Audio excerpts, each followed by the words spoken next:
हर रोज एक नई कहानी देखने के लिए चैनल को सब्सक्राइब करें और बेल आइकन दबाना ना भूलें। सुनीता को अपनी बहू के आने की सबसे ज्यादा खुशी थी और वो खुश बस इसलिए नहीं थी कि उसकी बहू आई है, बल्कि खुशी इसलिए भी थी कि 36 गुणों वाली बहू आई है।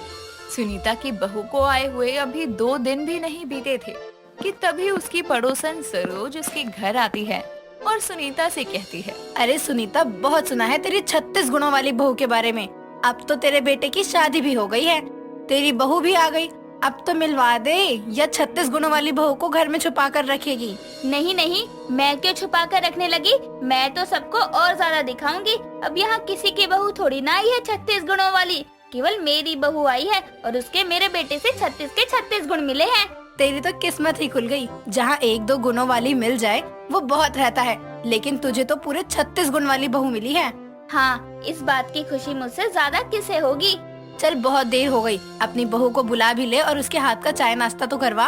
रुक, मैं अभी अपनी बहू को बोल कर आती हूँ। सुनीता अपनी बहू कंचन को चाय नाश्ता लाने को बोल देती है। थोड़ी देर बाद कंचन कप में गर्म पानी और कटोरी में बस चीनी लेकर आती है। ये देखकर सरोज कहती है, सुनीता, तूने अपनी बहू को चाय नाश्ता लाने को ही बोला था ना? क्योंकि जो ये लाई है वो देखकर ऐसा बिल्कुल भी लग नहीं रहा। सरोज आंटी, आप गर्म पानी और चीनी मिलाकर पी लो ना। गर्म पानी सेहत के लिए बहुत अच्छा होता है। और आप मुझसे मिलने आई हो तो मैं मीठे में चीनी ले आई।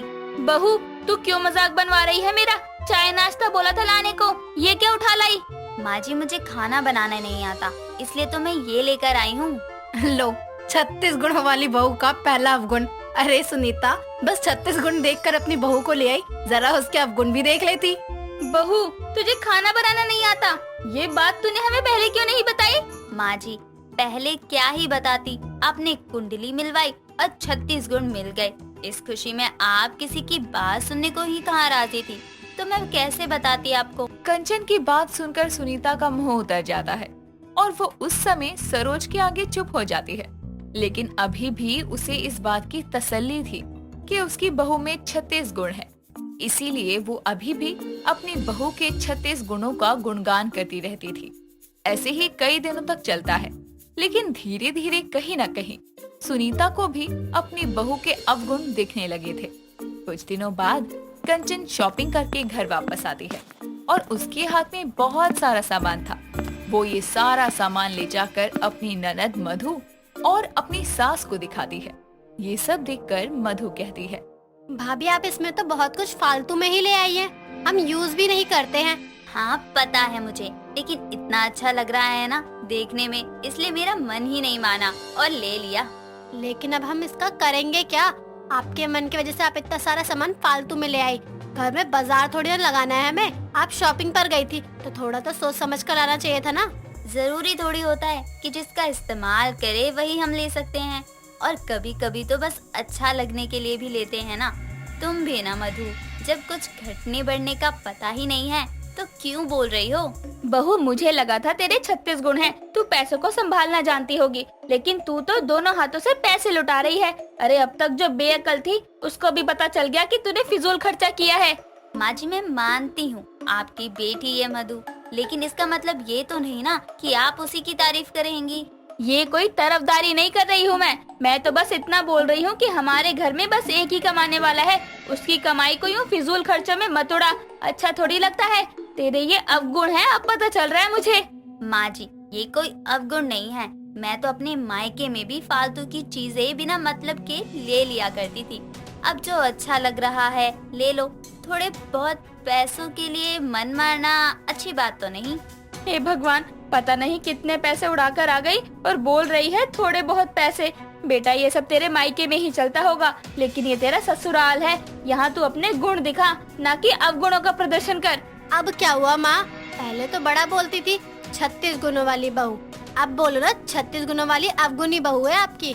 पूरे मोहल्ले में जा जाकर अपनी 36 गुणों वाली बहू का बखान करती थी। मुझे क्या पता था 36 गुण बस नाम के ही हैं, वरना तो ये 36 गुणों वाली अवगुणी बहू है। ऐसा तो पहली ही बार देखने को मिल रहा है कि गुण होने के बाद भी उसे अवगुणी ही बोला जा रहा है। सुनीता को अपनी बहू के अवगुण अब साफ साफ नजर आने लगे थे और अब तो वो बार बार उसे टोक भी दिया करती थी।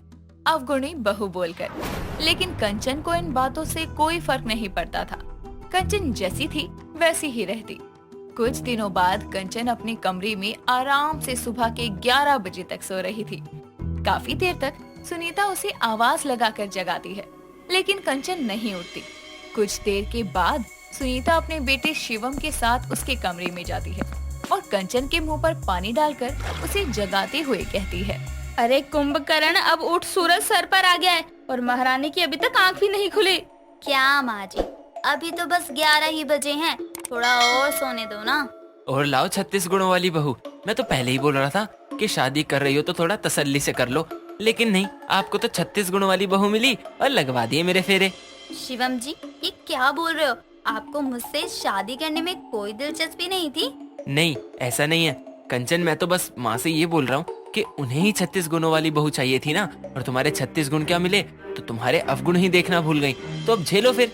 हाँ हाँ, सबको तो अब मैं ही गलत लग रही हूँ। पता नहीं कौन सी मती मारी गई थी मेरी, जो 36 गुणों वाली ये बहू ले आई, जिसमें 36 गुण तो है ही नहीं, लेकिन अवगुण जरूर है। चल अब उठ जा और थोड़ा हाथ पैर चला ले। माँ जी, आप भी क्या 36 गुण वाली कर रही हो? अरे जरूरी थोड़ी ना है कि 36 गुण वाली बहू आपके घर को संभाल ही सकती है। हाँ हाँ, ये भी मेरी ही गलती है ना, मुझे बहस नहीं करनी। मैं जो बोल रही हूँ वो कर, अब जाकर काम कर। अरे 36 गुणों वाली अवगुणी बहू ही सही, लेकिन बहू तो है ना तो इस घर की, तो जा अपना बहू होने का फर्ज निभा। अरे कंचन, तुम जाओ काम करो, वरना आज छुट्टी का दिन मेरा तुम दोनों की बहस में ही जाएगा। इससे अच्छा तो यही होता कि मैं ऑफिस में ही रहता, कम से कम दोनों की चिक से तो दूर ही रहता। शिवम की बात सुनकर कंचन वहाँ से काम करने चली जाती है। ऐसा ही चलता रहता है। कुछ दिनों बाद सुनीता की पड़ोसन सरोज दोबारा उसके घर आकर बोलती है, अरे अपनी 36 गुणों वाली अवगुणी बहू को तो बुला, बड़े समय हो गया है उसका कोई अवगुण नहीं देखा है। बस भी कर, मुझे पता चल गया है 36 गुण बस नाम के ही हैं, बाकी तो उसमें एक भी गुण नहीं है, अवगुण ही है बस। नहीं नहीं, तू तो बड़ा बोलती थी ना मेरी 36 गुणों वाली बहू है। सरोज सुनीता की 36 गुणों वाली अवगुणी बहू का मजाक बना रही थी कि इतने में कंचन हाथ में चाय और समोसे लेकर आती है और सबको देती है। ये सब देखकर सरोज कहती है, आज सूरज कहाँ से निकल गया? ये तो एक काम करने को राजी नहीं थी और अब चाय समोसे बना कर ला रही है। अरे कंचन बहू, तबीयत तो ठीक है ना तेरी? जी आंटी जी, बिल्कुल ठीक है। मेरी तबीयत को क्या ही होना है, मेरे 36 गुण मिलते थे शिवम जी से, इसलिए मैं इस घर में शादी करके आई हूँ। लेकिन आप लोगों को तो मजाक बनाने से फुर्सत ही कहाँ मिल रही है। और करे ही क्या हम, 36 गुण तो मिल गए, लेकिन इसके साथ ना जाने कितने अवगुण भी हैं। माँ जी, अवगुण तो सब में ही होते हैं ना, जरूरी थोड़ी है कि हर कोई पूरा परफेक्ट हो। लेकिन आप लोगों को तो मेरा मजाक ही बनाना है। मैं कितनी भी कोशिश करूं, लेकिन आपको कोई ना कोई परेशानी हो ही जाती है। आप मेरे बारे में कभी नहीं सोचती हो।